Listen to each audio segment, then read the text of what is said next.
Hey everyone, it's Melody with Design by Melody, and I am here with the 7th layout that I'm making with my Studio Calico kit. And as you can see, the very first thing I'm going to do is pull out all the little scraps and bits just so I can try to use some of those things on this layout. I have a good amount of things left, and I'm just showing each of them to you in a very fast way, but I wanted to be able to show you everything that I have left so you kind of know what I'm working with. And right off the bat, I choose this orange paper.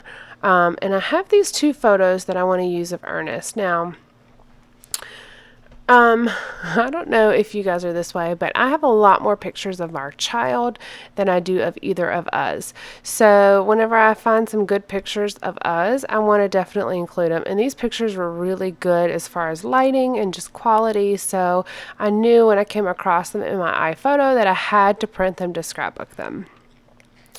So there were two of them, and one is a closer up shot and one is a further away. So I decided to go ahead and print both of them and then just make one smaller than the other.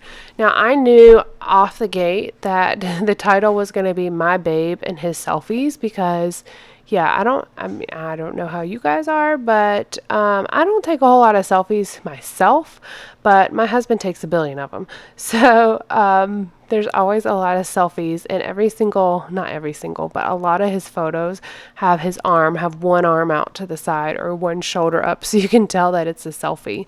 So I just kind of find that funny, and I'm going to kind of play off of that a little bit with the title here.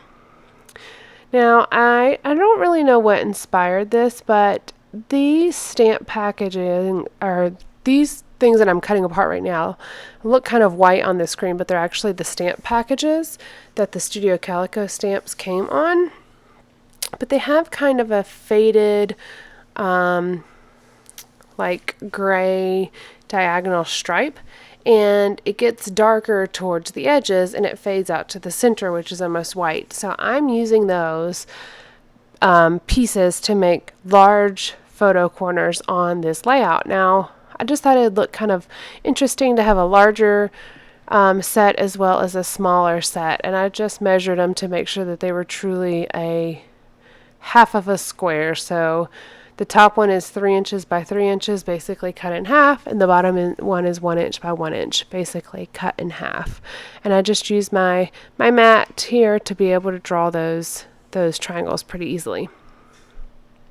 I'm not putting them right in the corner. I'm making sure that there's a bit of this orange paper still showing around it. Now, if you've watched me for a while, you'll probably know that orange is not my favorite color by any means. Orange and green are really not my favorite colors, and I usually have a hard time scrapbooking with them.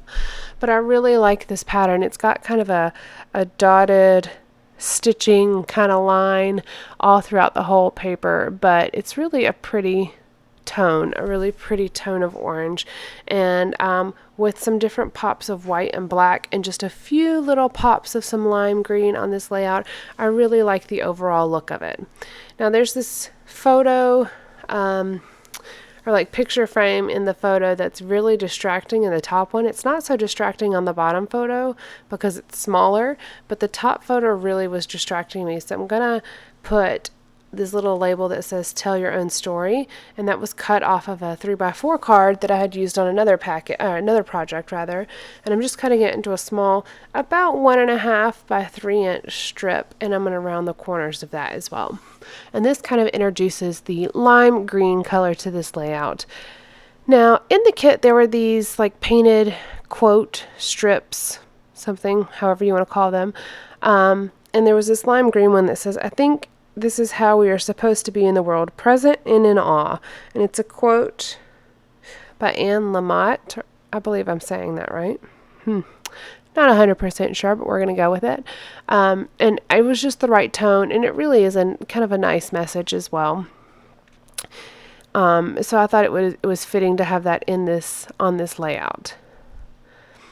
Now I have this other journaling card that I have been cutting apart throughout this whole kit, and it's got these kind of bold black lines on it, and it's a really kind of a small lined card, but I love things like this for journaling. I really should probably keep an eye out for those type of things because I love having those small lined cards for my journaling. If index cards had dark enough lines, I probably would use them all the time for journaling, but they're kind of blue lines versus black lines and all. But hey, if anybody has any suggestions of where I can get some very bold lined cards like that, or paper possibly, I would totally be all for that as far as using it in my scrapbooking. Now there was this 4x6 card that was like this acetate piece that had rolling pins and forks and spoons and things like that on it that I knew I was not going to use at all. So I decided to use it as a mat on this bottom photo just to give it a little bit of something else, give it a little bit of oomph almost. But when I put it on top of the orange, it really just kind of looked brown, kind of faded into the background. So I just matted the back of that, or put a piece of white cardstock behind it so you could really see the true green color. And this is where I'm adding my subtitle on this green label. Now there was if you've watched my videos, you would have saw it, but there was a really pretty diagonal striped paper with these large labels on the back, and I struggled and struggled and struggled with the decision of whether to cut it apart. Now I love labels, so in the end the labels went out. I believe I have one 4x6 card on a Project Life page that has the diagonal stripe on it, but other than that, I cut it apart for the labels. I'm keeping the labels. I just find this more useful than one large piece of 12x12 paper. Of course I would use it, but over time I'll use the labels more frequently than I'll use just the large piece of paper. Now you'll see these little partial tags here. These and some homemade black enamel dots that I made with some perler beads are the only additions to this kit that I added in order to complete this layout. Those partial tags come from Stampin' Up, and I probably have about 50 of them that are cut like that because I used the other parts of the tags for a different project, and I just have a ton of the little cut off pieces left, and I've just been pulling out 10 or so at a time and leaving them on my desk and using them in different projects just to kind of get them used up. I don't mind having them in my stash, but I don't need 50 of them in my stash, and I'd rather use them than let them sit there. So when I have things like that, I try to pull a few out, keep them on my desktop, because if they're there, I will use them. When I need a little bit of something, a little white tag is a perfect addition. I kind of looked through the scraps to see what else I can find that was in that green color, and this little piece, it was just about a 1/2 inch strip of paper, was in that green, and it had a little bit of white on it as well. So I cut a little banner out of it, and then I just trimmed it to where it didn't go up right up to the edge, just like the cork pieces as well.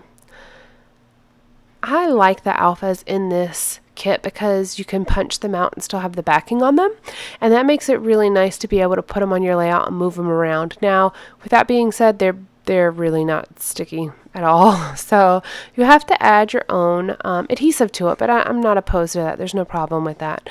I just make sure I add enough to make it stay, and then we're good. Now I'm going to do something a little bit different. Usually I follow the whole rule of thirds.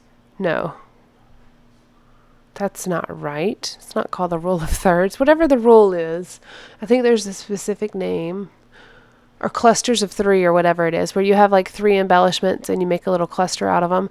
Well, on this layout, that was that beautiful striped paper, by the way.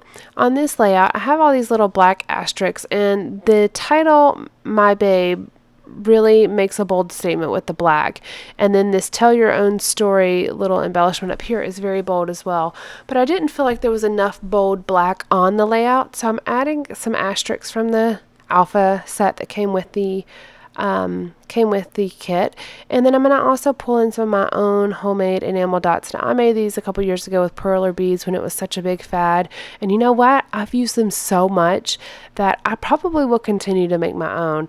I know you don't hear anybody talk about doing that anymore, but it truly saves a good bit of money if you are going to use enamel dots all the time. And the easiest way to adhere them is to get some small glue dots and just stick it on the back. So that's what I'm going to do. Here's my little stash of sequins and my stash of homemade enamel dots. And I'm just trying a couple different things to see what looks good. And I end up going with this bold black. Now, I tried 3 in each cluster, like the asterisk and 2 enamel dots, but it just looked too much to me. So I'm going to scatter about a few here and only do 2 in each cluster, an asterisk and an enamel dot. So I'm going to break some rules here and go with it this way, but I really like how this layout turned out. I think this is my favorite layout that I've made with this kit, and it's probably my favorite layout that I've made in a while because it's about my husband, and like I said, we just don't have that many good photos of ourselves. So anyways, this is going to finish this up as I glue these last enamel dots down. Make sure you check out my blog and subscribe if you like this video, and then keep an eye out. I have only one more project to go up, and then I'll have my Calico video. Alright, thanks guys. Bye.